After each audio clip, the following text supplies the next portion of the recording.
Then think of it as a wheel. That's why we call it the success wheel. And then through the tech foundation, going through community, we go up to. But then you had all these other people that wanted that kind of outcome, but weren't there yet. So you built JVology, the big event, right? Yes. So talk to us a little bit about that, because I think that's where probably a lot of people are. Like, they want to get to the high level place, but you said we built it to train them, to get them ready, and to get them to move up to that level. So talk to us a little bit about what goes on at the JVology event. Yeah. So JVology Live, honest God, I freaking love that program. It is so good. So think of it this way. Basically, there's somewhere between 200, 250 attendees at each of these, generally speaking. And what we do is we teach people the fundamentals of redesigning their business model so that they get a steady stream of perfectly qualified leads for free on the front end of their business, and then recurring passive income on the back end of their business, all through collaboration and doing a better job of solving our clients' problems. And when we talk about more specific like takeaways, I'll teach a little model there that actually works quite beautifully.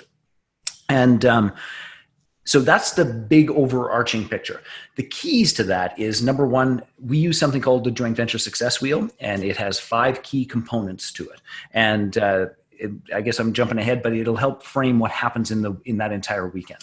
So the center of the wheel is community. And if you don't have community, the odds of being successful in the joint venture world are exactly the same as the sort of center of the wheel. It works out that way.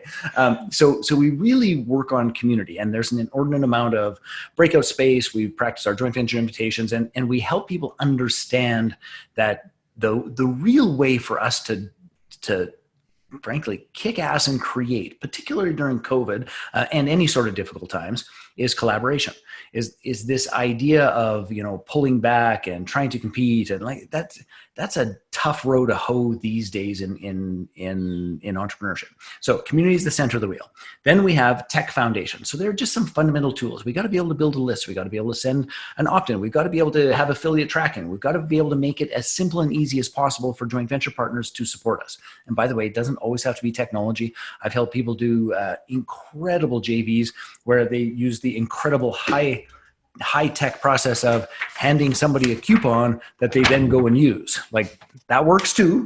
We don't need to have the latest and greatest Infusionsoft, but it does help. So there's the tech foundation. Then think of it as a wheel. That's why we call it the success wheel. And then through the tech foundation, going through community, we go up to list building. And this is one of the things that most of the world thinks their list isn't big enough, or that they don't have enough access or reach and those sorts of things. And honest to God, gang, you just got to climb from where you're at. If your list is 1,200, 12,000, 120,000, it doesn't matter. You just got to climb from where you're at and dedicate yourself to list building. And by the way, list building does not mean emails. That is just one sample of a list. Your Facebook group is a list. Your SMS list is a list. Your messenger list is a list. If you're old, like somebody whose hand might be raised, your mailing addresses are a list. Okay. So anyway, so then we got to go to list building. By the way, those two things, foundational. If you don't have those two things, the rest of it becomes difficult. But if you get those two things, then you move again through community to offers that convert. And the honest God truth is, going back to being in that room with the lights off, here's one of my biggest takeaways from that first trip there. The biggest takeaway was I had products, and when they asked me, it's like, so do you have an offer? It's like, of course I have an offer. For 25 years, I'm doing 7 figures. We got offers. We have 18 different weekend programs. But those aren't offers. Those are products. And you have to craft the product and the service and the experience into an offer, which I didn't understand. So then there's offers that convert, and then we go through the community again over to partners.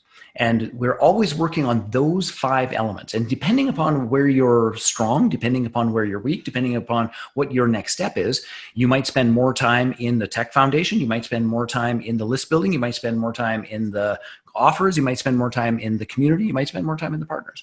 But that's the fundamentals. And we can always tell with our assessment of where somebody's next step is and what they should be doing so we can support them.